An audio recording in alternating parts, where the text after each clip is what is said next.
And also I want you to know that in your regular offering that supports all the ministries of this church, that some of that money is designated to help the poor. As a church in this community, we are known as one of the churches, one of the main churches, to help the poor.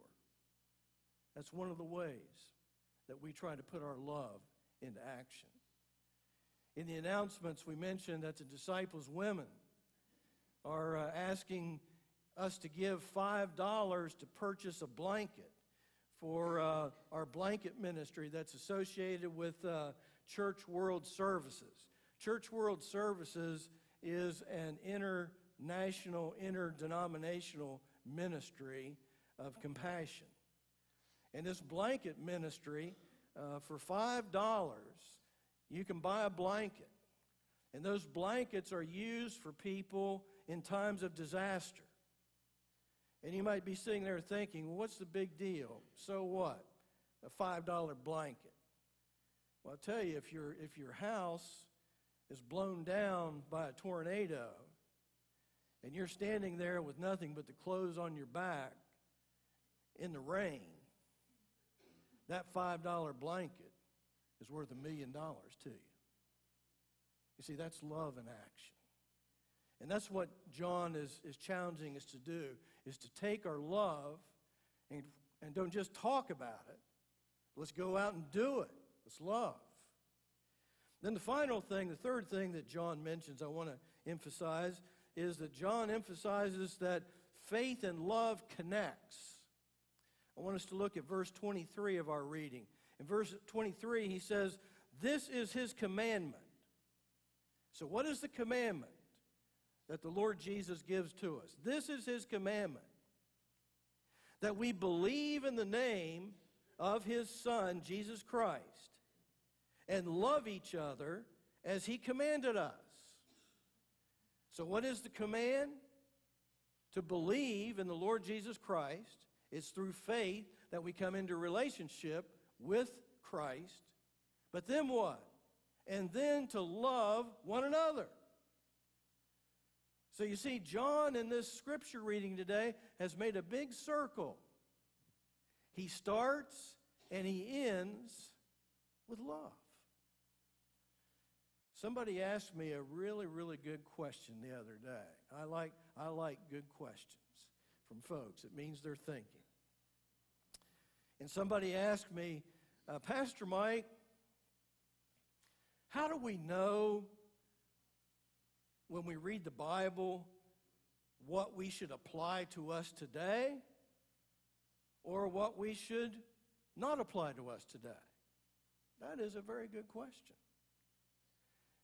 If you read your Bible, you know that in the Bible there are stories that tell us that when the Israelite army conquered certain people, they said they were told by God to utterly destroy cities, to kill the men, the women, the children, the animals, to totally decimate those cities.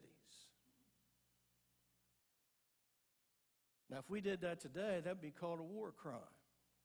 But that's in the Bible. If you don't believe it, check it out. There are passages in the Bible that condone slavery and give rules on how to treat slaves. It doesn't say do away with it. It condones it and says, now here's some rules of what you should do and not do with your slaves. There are a number of passages in the Scripture, in the Old Testament and the New Testament, that tell you women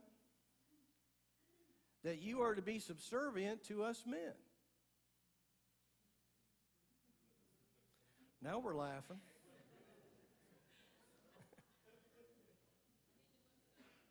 Look it up. It's there. Look it up.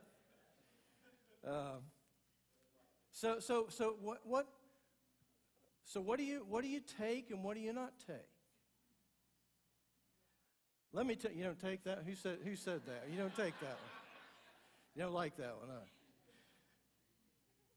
Let me tell you the lens or the filter, whichever term you want to use, that I use to answer that question. And I didn't make it up. Jesus did. Okay? Here's the lens or the filter that I use in my study of the Scripture to determine what do we apply to us today and what is it that we leave behind as we look at this ancient and precious book, the Bible.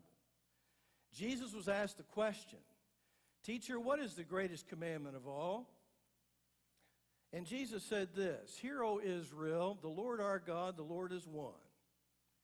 And you shall love the Lord your God with all your heart, with all your mind, with all your soul, with all your strength." That's the first and the greatest commandment. The second commandment is that you love your neighbor as yourself. He says, on these two commands hang the Scripture. Jesus said that, not me. So the umbrella that I put over the Bible, or the lens or the filter that I look through, is this. If I read a command or a story in the Bible that helps me to love God with all of my heart, soul, mind, and strength, and helps me to love my neighbor as myself, then Jesus said that's scriptural. If there's anything that I read in the Bible that takes me away from loving God with all of my heart, soul, mind, and strength, and takes me away from loving my neighbor as myself, Jesus said, that's not scriptural. So the lens, the filter that I look through is, does it help me love God? Does it help me love people?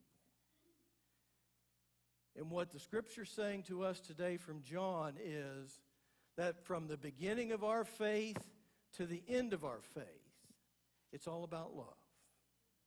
And what John is saying today in our Scripture is that from the beginning to the end, the Easter lifestyle is all about love. And all of God's people said, Amen. Amen.